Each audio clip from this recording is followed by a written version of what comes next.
Hey everybody, in this video I'm going to cover two separate projects. The first is related to all of this acoustic foam you see in this room, and the second is a binaural microphone that I built that you are currently listening to me talk into. Now I needed to do both of these projects in conjunction with some follow-up testing on the distributed mode loudspeaker or DML video that I did that featured these big flat panels. If you missed that first video and you're kind of confused about what in the world's going on, you can check the link that just appeared above my head.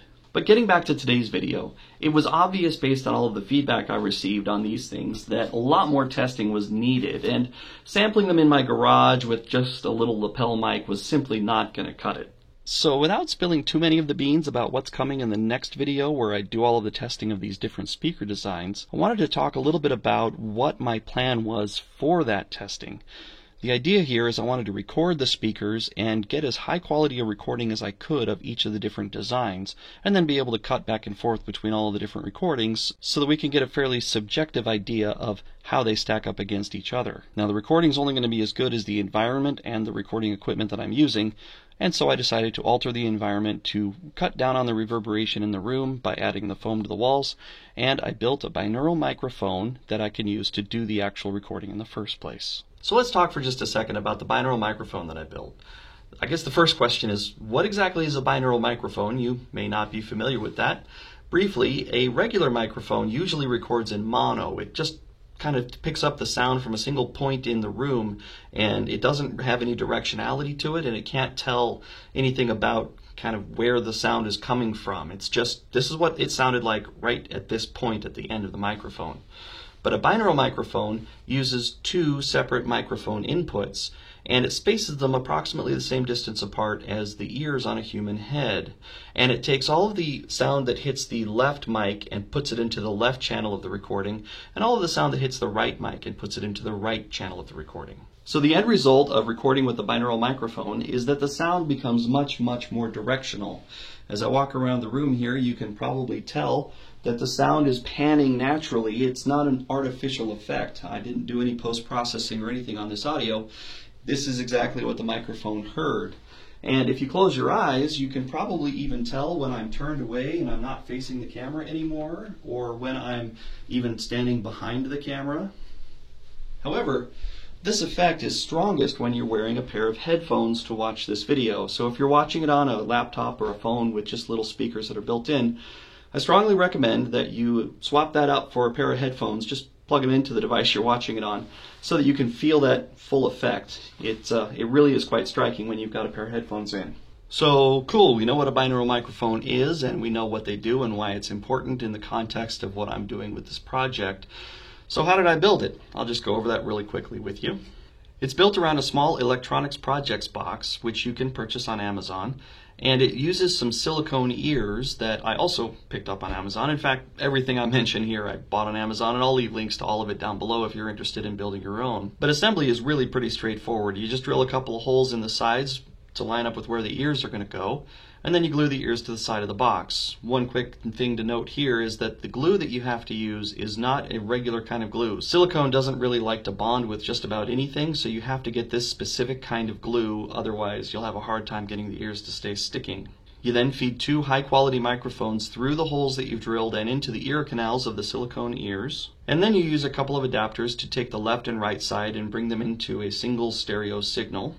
I also stuffed it full of some batting to kind of prevent anything from rattling around inside. I initially found that the wires being loose inside were a little rattly and you could hear them on the microphones really strongly, so that batting eliminated that. I also added a camera mount to the bottom so that when it's mounted on top of the camera, your ears are very close to where your eye is right now. And of course, a project like this that has a bit of a human characteristic to it, I decided it needed a name, and full credit to my son for coming up with this one. And that's about all there is to it to build one of these microphones. Now I recognize I went through that really quickly. If you're interested in building your own, I'll leave a link to a much more in-depth video, which is what I actually used as my guide when I built mine. This is the room I'm going to use for testing the speakers. It's a fairly large bedroom with some pretty wide open walls. And it sounds pretty good right now, but this is what it sounded like before I added any of the acoustic foam to the room. The camera position and settings are exactly the same, as are the microphone settings. Nothing's changed, and I'm standing in exactly the same spot. The only difference is there's no foam there yet. Well, this foam really does make quite a difference, huh? Now, if you've never run across foam like this before, you may have lots of questions about what it is and where to find it and how to install it. So let me go over some of those things really briefly. This is a very lightweight, very squishy foam that is cut into 1 foot by 1 foot squares. However, it comes in many different shapes and sizes. This is just the size that I chose because it was going to work well for my application. The surface is cut into a shape that helps to absorb sound and prevent it from causing any reflections to bounce off of the foam. Essentially, when sound hits it, it gets completely absorbed instead of reflecting back into the room, where it can continue to bounce around and reverberate. The pattern that's cut into the top of these is a really simple one, but it's very effective. I've seen lots of other patterns, and I've also seen lots of other colors and shapes and sizes. Acoustic foam really can be purchased in almost any kind of shape, size, and color that you're looking for. And I'll leave a link to this specific foam down in the description below. Now let's talk briefly about installation methods. All you really need to do to install this is stick it to your wall. But there's lots of things to consider there. For instance, if you know you're going to be installing it permanently and it's never going to come down, maybe you'll use a little different installation method than if you're going to be doing something that's more temporary. I'm not planning to leave this foam up all over this bedroom forever, so I am doing a temporary style installation. And I'll go over how I did that in just a minute, but first let's address the permanent styles of installation. Now, the most common kind of a permanent installation that I've seen is to use a spray-on adhesive. The idea here is you spray the adhesive onto the back of the foam or onto the wall or a little bit onto both, and then you just push the foam onto the wall and it will adhere almost instantly. But be aware, this is very permanent. You won't be able to get that foam off the wall cleanly, and the adhesive is almost impossible to take off of paint. If you're looking for another way to do a fairly permanent install but to not damage your walls necessarily, one other technique that I've seen is to cut out a piece of cardboard that's a little bit smaller than the size of the panel itself, and you use the spray adhesive to attach the cardboard to the back of the panel, and then you can use something that's not going to damage your wall to stick the cardboard to the wall. I've seen double sticky tape. I've seen something called a command strip, which is like a double sticky tape with Velcro running kind of down the middle of it. I've also seen people that use pins to just pin right through the foam. That does leave a small hole in the wall that you would have to fill later if you ever took these back off. But for my installation, all of that was going to be a lot of extra work. So I'm just using some sticky tack, or I think they call it mounting putty or mounting clay, that you can stick a small dab to the wall and then you just push the foam into that small dab. Now you do have to push very hard to get that putty to kind of work its way into the foam and really grab, but it does a reasonably good job for a temporary kind of a solution. As you may have noticed, I did have a few of these fall back down because I hadn't been quite aggressive enough pushing hard on that putty. And I did find that typically I had to put a small piece of putty at each of the corners. But this is a completely reversible installation. When I'm done shooting this video and testing these speakers, I'll be able to pull all of this foam off the wall with removing all of that putty, and it won't leave any marks, and it's very fast and easy to clean up. So then the next question is always, well, where do I stick the panels on my walls? Do I stick them all over everywhere? Do I have to leave a 2-inch gap? Do I need a 4-inch gap? Do I need no gap at all? Well, the answer is you want to just try and break up any large flat surfaces, because sound will just bounce right off of those. And if you've got a flat wall like I do here and another flat wall on the other side of the room that's exactly parallel, the sound is just going to bounce back and forth and cause really bad reverberation. So anything you can do to just sort of break up those large flat surfaces is really going to help cut down on the amount of reverb and echo that you have in your room. Now, you may have noticed that I left the upper part and the lower part of my wall kind of open. I didn't put any foam there, and that's on purpose. You see, I installed this foam specifically for testing these speakers, and I'm going to mount the speakers approximately this high up in the room.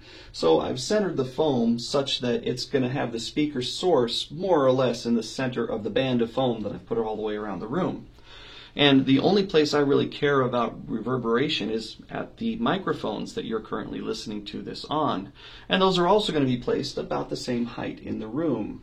So I'm not all that concerned with any of the echoes that are going to bounce off of the lower parts of the walls or the higher parts of the walls, because most of the time those are not going to deflect or reflect off of the walls directly into the path of the microphones. So if you're thinking about acoustically treating a room, you need to consider carefully what your goals are in that acoustic treatment. The way you would install panels like this for a recording studio where a band might come and try and record their music would be very different than how you would install it for a booth where you would just go in to record spoken word or voiceover.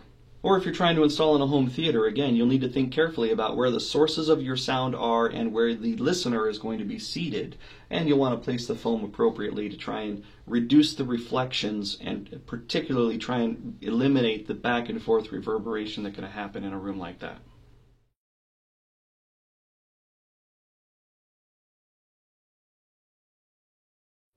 This is what I sound like standing in this part of the room and talking before I put up any of the foam panels. And this is what it sounds like after. What do you think? Does it sound any better? For all of these tests, I have not adjusted or enhanced the audio differently for the before or the after recordings. They're all treated exactly the same.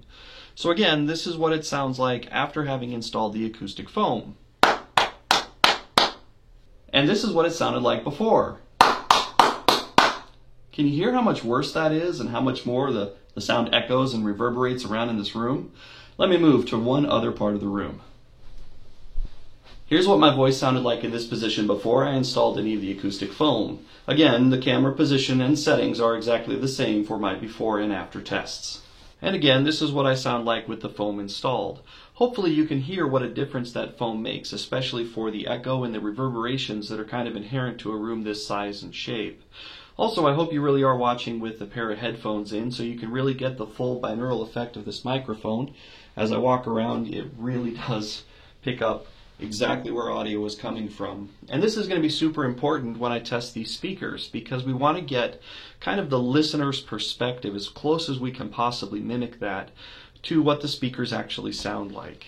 Well, hey, I hope you've enjoyed this video and maybe even learned a little something. If you did, you can hit me with a thumbs up down below, and if you've got some suggestions or ideas for things I could try differently or ways I can improve, I like hearing about those down in the comments. And if you'd like to see more content like this, in particular, the follow-up testing on these flat panel speakers, make sure you hit that subscribe button, and I'll see you in the next one. Thank you very much for watching. Actually is my guide for building these